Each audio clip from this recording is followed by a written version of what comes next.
Are you looking to be loved? Are you wanting to belong to something? Do you have no friends? Do you wish to feel included? Well then come with me, and I will lead you to a magical place where you will never suffer, you'll never want, and you will finally find peace. Come join me, my children, in an ashram, in a sangha, in a cult. Alright, so if we haven't met before, my name is Kaylin. I am not a cult leader, as far as I know, and I lead this YouTube channel where we explore the intersection of spirituality, meditation, sex and sexuality, masculinity, queerness, all that good stuff, and how do we find an authentic way of being and live an integrated, happy life. And I was a member of a cult for almost a decade, but besides that, I've also written a couple books about those experiences, part of it anyway, and I work with people around the world one-on-one to help them come home to themselves and live an authentic life. Someone slid into my DMs this week commenting on a previous video I had made about living in an ashram for 7 years and saying, thank you, Kaylin, for sharing that insider experience, because I always wanted to know what it would be like and something I fantasized about, but hearing your story, I realized there's a lot of control and a lot of ickiness going on, and it would not have been for me. So I thought I would take that video one step further and talk a little bit about cults. As a former member of one who didn't realize he was in a cult until after he left, I wanted to just share why are they so appealing, what did they give you, and provide a little bit more insights on the topic.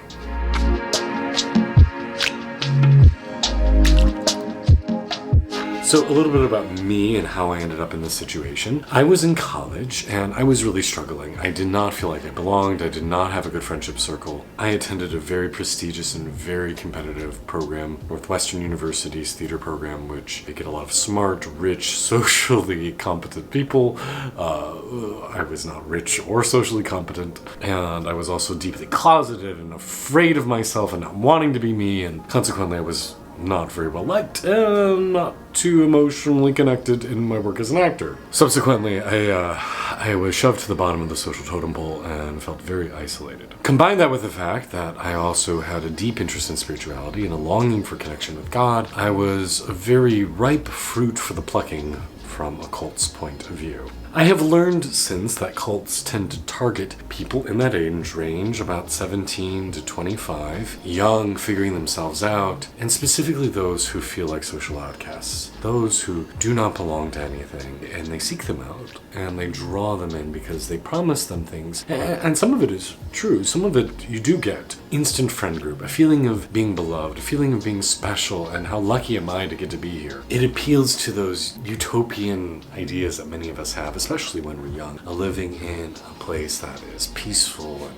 connected, and you have a purpose and life makes sense. You feel like someone's looking out for you. And so when I met this woman at my gym who was teaching meditation classes, and she told me I was special, and she told me I was loved, and started talking about her community and her guru, I was in the right place to be taken in by all of that. Now I will put a caveat in. I do think the tradition, that group I was a part of for so long, did have deep spiritual connection. I did think there were real spiritual truths there, but there were some behaviors and some things that happened that were completely reprehensible. And we'll get more into that in just a little bit, but I don't want to qualify this experience this time in my life as being all bad, because it wasn't. There was a lot of good that came from it. There was a lot of joy that came from it. There was a lot of actual grounded spiritual understanding that came through that. It really laid the foundation of my spiritual life that I am now able to do what I do now. And I will say, all in, the abuse I suffered and the things I learned and the horrible behavior by the people in charge has made me very, very aware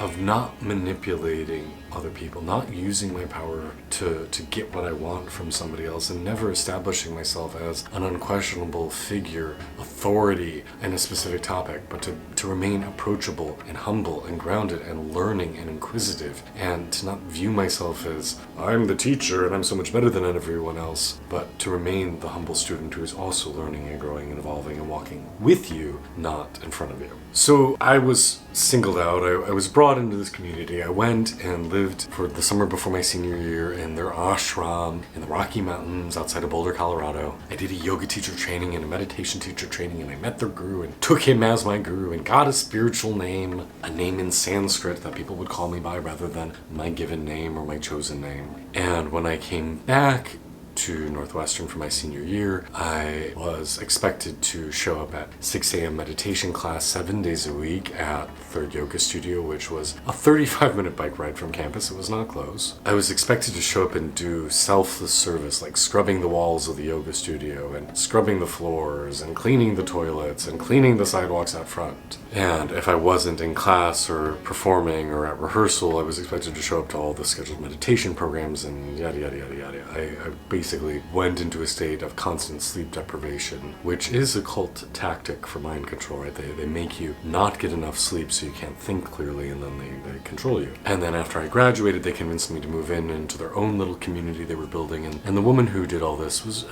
really nefarious. Like, in hindsight, like I had issues with her at the time, but in hindsight, she was a complete megalomaniac. She was a power-hungry, manipulative, cruel woman. And I couldn't see it at the time because I was so blinded. But more on that brainwashing later. While I was there, and while terrible things happened that I will chat about in a moment, I did feel like I belonged for the first time. As somebody who grew up being different, thinking in a different way, my mind not working the way other people's did, caring about different things in other people, and being drawn to qualities like honesty, integrity, kindness, love, compassion, which is not prioritized by most children or youths or adults even. It was amazing to find people who were similarly oriented, to find my tribe.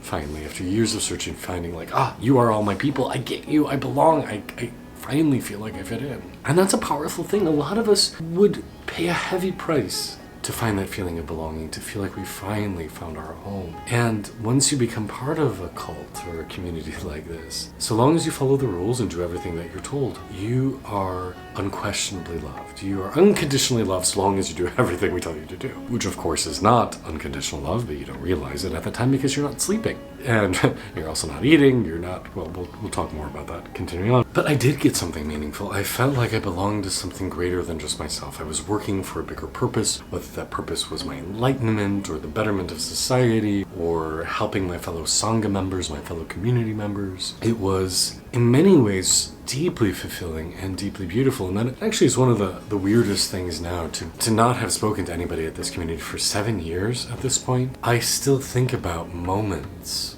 there that were completely euphoric, some of the happiest moments of my life. And to think about people who I still love and have never spoken to again from the moment I left that group till now. It's this weird thing to hold, to on one hand say I would never fucking go back there or put myself in that situation again. And on the other hand say, God, but I miss some of it. I long for some of it. I would pay a lot to have some of those feelings of connection again. And to all the while recognize that I would never pay the price that was asked of me. Because ultimately the price that you have to pay to be in an organization like that is the complete sacrificing of who you are. Now let's be real, something I do talk a lot about on this channel is how spiritual growth means the complete annihilation of who you are. And that is something we do have to get comfortable with, right? That who you think you are grows and evolves and changes, and we become different people, and who we think we are dies away. And that is a beautiful and natural part of the spiritual growth process. But when it's forced, when it's contrived, when somebody is doing things to you to deprive you of your family, to say you're not allowed to go home to see them, to change your identity, to change your name, to tell you what kind of job you can have, who you can date, who you can have sex with, if you can have children, to control your habits, what kind of food you can eat, in this case vegetarian, and I kept getting sick because it didn't agree with me, when you can sleep, which in my case was only like 3 hours a night, and then I'd get berated for falling asleep in meditation, how you can spend your free time. You're not allowed to nap, you're not allowed to watch TV, you're not allowed to just be idle, you always have to be working. To be told that the people who are in charge are unquestionable, that they can do nothing wrong because they're divinely inspired, that you cannot have a normal conversation with them, that you cannot challenge them, that they are never replaceable, none of you will ever outgrow them or replace them, and that they are divinely perfect. And no matter what they say or do to you, no matter how they insult you, how they physically abuse you, how they sexually abuse you perhaps, is divine, and you are just supposed to accept it. That's a really fucking high price to pay. And that isn't natural. It isn't good. Life brings us challenges. Life brings us growth. Life brings us identity shifts. We don't need somebody manufacturing it. We don't need somebody controlling us and manipulating us and hurting us. And that's the thing I realized in hindsight. The woman who ran the center I lived in was a monster. She would do things to purposefully hurt me. I can speak of, I can't speak to other people who live there, but I can say to me, doing things that she knew would cause me pain and finding glee in it, and then telling me this is a spiritual gift to you so you can learn to rise above it and not be affected by the pain. That's fucked up. That's really fucked up. It's not great that when I would go visit the big ashrams, the big centers, that every time the guru walked into the space, he would blow something up. He'd kick somebody out. He'd change all the rules about something. And I afterwards learned that this was a manipulation technique, that if everything's always in flux, if everything's always changing, then I am the only constant. I am the one thing that you can hold on to. And you have to put all of your faith and trust in me because everything else can change, but I am the one solid in your life. It really sucks when your guru tells you that you have to give up all your personal power. Give up your identity, your ego, your sense of self, your personal volition, and give it all to me. And I get there is this idea of a historical teaching of surrendering fully to the teacher, because then you can learn to be egoless and you can enter a state of sublimation where enlightenment can reach you. But ultimately, giving up your own power doesn't do you any good, because if somebody else can give you your enlightenment, then they can take it away. And even before I left the community, I knew it was a problem when people would come to me and say, "Don't you feel so lucky to be here? I can never meditate as well as when I'm sitting at the guru's feet." And I would say, that's bullshit. I can meditate just fine on my own. If I give this person all my power, then I'm not responsible for what I attain. I'm not responsible for my enlightenment, my personal growth, my discovery, because it's their gift to me. But if I own my personal power, if I own that I've put in the work, and yes, it is divine grace, it is a blessing that I've grown and I've achieved, because our own efforts are only half of it. The other half is good fortune, karma, luck, blessings, whatever you want to call it. Right? We are responsible for efforts, but not for the results. But we know that we are the one who put in the work, and that we are capable of bringing us to a better state of living, a happier, more contented, more joyful state. And it's not because of somebody else. It's not their gift to us. It's something that we worked for. Then we own that. Then it's ours. And we know that we are responsible for our own state of well-being. We remain grateful, we remain thankful, yes, of course. But if someone else can make you enlightened, then they can also make you miserable. If they can give you heaven, then they can also give you hell. And I would rather have the autonomy to know that I am responsible for me. And I watched cruel things done. And I didn't say anything, and I didn't do anything until the end. Because we were told that's the Sakuras Grace. It's his way of bestowing enlightenment. The reason I left this cult is because the guru's child came out as trans, and I defended them. I stood up to their parents and said, I hope you can see your child is happier than they've ever been, and hopefully one day you'll be able to appreciate that. And because I dared to defy the guru, I was thrown out. I was called hideous things and malicious, evil names. I received a constant barrage of hateful text messages from the guru's wife for hours on end. I was thrown out of the community by the guru via email. No conversation, no asking of what's going on, just being told never come back, never talk to anybody here again, you are no longer my student. And what's really fucked up is in this tradition we were told that the guru will incarnate with you however many lifetimes it takes until you reach enlightenment. Meanwhile, let's ignore the fact that no one in that community, all few hundred people, plus however many had been part of that community and left, because there were a lot, none of them had reached enlightenment. Right, this promise wasn't being fulfilled even in this lifetime. I should have known. But imagine what that's like. This person who says, I will do whatever it takes up to get you where you need to be, throws you out. Unceremoniously, doesn't ask any questions, doesn't talk to you, doesn't say, hey, is something going on? It just throws you out. Imagine that's a little bit like for a Christian Jesus showing up and saying, hey, I'm going to bring all y'all up to heaven except you. Not you.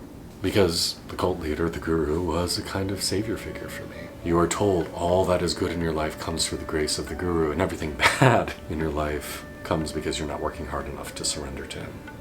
And this isn't just common to me. After I left this community, I read a lot of other people's stories. I read about the hugging guru, Amma, and some of her earliest students who stayed with her for decades and came to the same realization that I did. And what's hard about all these traditions, many of them anyway, is on the outside they're beautiful. If you're on the outskirts, it is a beautiful place that will give you a feeling of connection and community and love and peace and joy. It will teach you deep spiritual truths. But as you get closer and closer and closer to the nucleus, which is something I wanted to do, right? And something I was good at as an intelligent, passionate young man. I wanted to get to the middle. That's when I saw the not so nice aspects of it really coming to light. And I think that's the case for most of these cults and spiritual traditions.